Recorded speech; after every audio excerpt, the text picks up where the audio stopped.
Buen día, hermanos. Dios les bendiga nuevamente.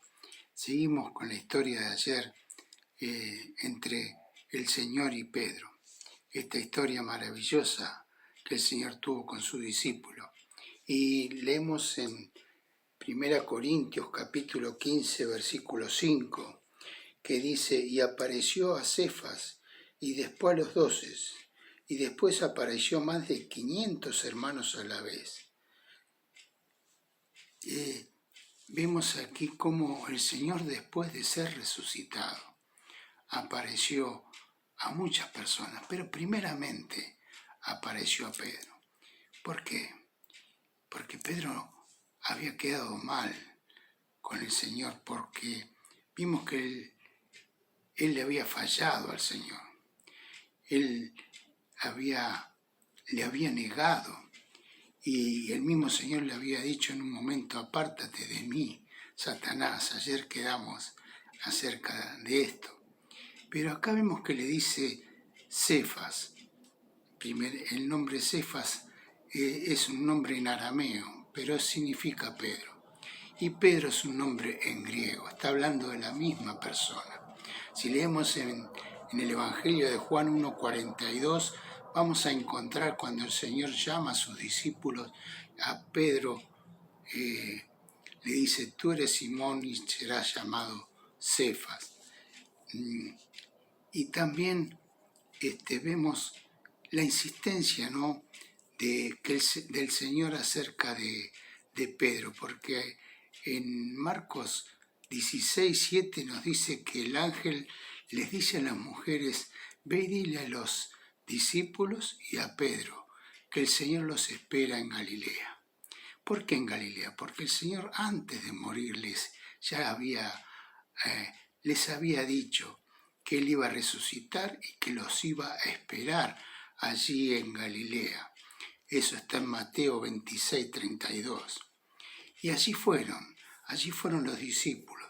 Y en Juan capítulo 21 vemos ese encuentro del Señor con sus discípulos. Y dice que después de estar toda la noche pescando, porque el Señor no aparecía, no habían pescado nada, y el Señor les pide algo de comer. Aparece en la orilla y ya había amanecido, y ellos le dicen que no tenían, y el Señor le dice: tiren la red a la derecha, y como otras veces su red se llenó.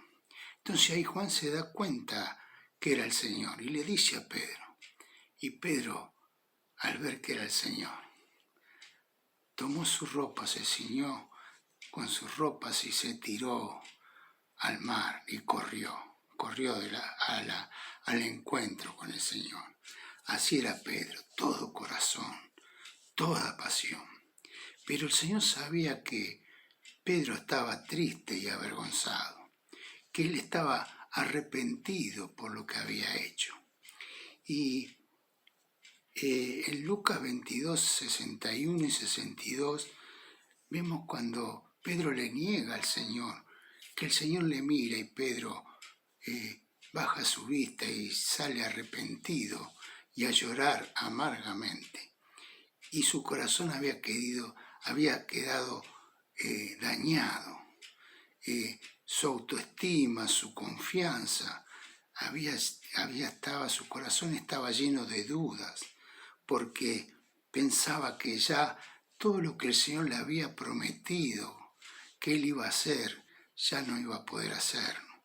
Sin embargo, Pedro se olvidó de algo, de lo que el Señor le había dicho, que Satanás le había pedido para zarandearlo, pero que el Señor iba a estar orando para que su fe no falte. Y después, una vez vuelto, confirme a sus hermanos. Así, una vez que él volviera al Señor arrepentido y su corazón fuera consolado y fortalecido, él iba a fortalecer a sus hermanos. Y en ese mismo encuentro que el Señor tiene con ellos ahí en Mateo 21, lo lleva aparte y le pregunta: Pedro, ¿me amas? Y Pedro le dice que sí.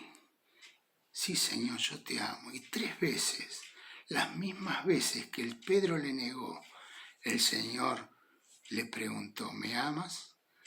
Y cada vez que Pedro contestó que le amaba, su corazón iba sanando. Y el Señor fue sanando el corazón de Pedro. Y Pedro aprendió, entendió y creció en la gracia de Dios. Y pudo volver a ser confirmado en la fe. Pedro volvió a tomar el protagonismo que el Señor quería que Pedro tomara. Y miren si fue así que Pedro cumplió con su ministerio. Y nos dice en Hechos capítulo 2, versículo 41, que Pedro predicó el Evangelio y que 3.000 personas, sin contar los niños y las mujeres, recibieron al Señor. Y después en Hechos 4, 4 y 5 también nos dice que 5.000 personas también creyeron al mensaje de Pedro. Y también después fue en Hechos 10 y les predica a Cornelio, un hombre gentil. Y el Señor le había dicho, le había mostrado que él tenía que llevar el mensaje. Y así fue Pedro, fue y predicó a los gentiles y él abrió con sus llaves, con las llaves que el Señor le dio, las utilizó. Le dijo, yo te doy las llaves del reino. Y él abrió el Evangelio, abrió el reino para que las almas se recibieran y creyeran en el Señor, tanto a los judíos como a los gentiles. Y abrió el camino para que nosotros también, a través de su ministerio, pudiéramos recibir el Evangelio y poder creer en él. Miren qué hermosa tarea que hizo Pedro. Y aún más, cumplió con su deseo, que era de dar su vida. El mismo Señor en ese mismo capítulo, en el versículo 19 de Juan 21, el Señor le dice, y tú, de la manera que él iba a morir. Y así fue, Pedro fue crucificado boca abajo, porque se sintió indigno de morir como su Señor. Por eso, cuando él escribe su primer carta, allí en 1 Pedro, y habla de esta salvación tan preciosa que el Señor tiene para nosotros, dice, aunque por ahora es necesario que paséis por diversas pruebas, como Él había pasado, y para que esa fe sea probada y pulida, así como el oro. Como fue probado Él podía dar este mensaje. Y eso nos alienta a nosotros, a que nosotros también podamos ir puliendo nuestra fe, confiando en el Señor y no olvidándonos que el Señor está orando. Como oró por Pedro, ora por cada uno de nosotros. Dice la palabra de Dios que el Señor se sentó a la diestra de Dios y está intercediendo por vos y por mí, para que alcancemos a hacer la obra que Él tiene preparada para nosotros. Y en Filipenses 1:6 nos dice que aquel que comenzó la obra en ustedes, la perfeccionará hasta la venida del Señor Jesucristo. Así que, hermano, no aflojes, seguí confiando y creyendo que el Señor va a hacer la obra en nuestra vida, porque de Él depende, y Él es el que nos salvó y el que, dice también Pedro, por el cual somos guardados. Estamos siendo guardados por el Señor para que podamos cumplir y vivir la vida preciosa que el Señor tiene para darnos a cada uno de nosotros. Que Dios te bendiga y que así sea en cada una de nuestras vidas. Hasta la próxima. Dios te bendiga.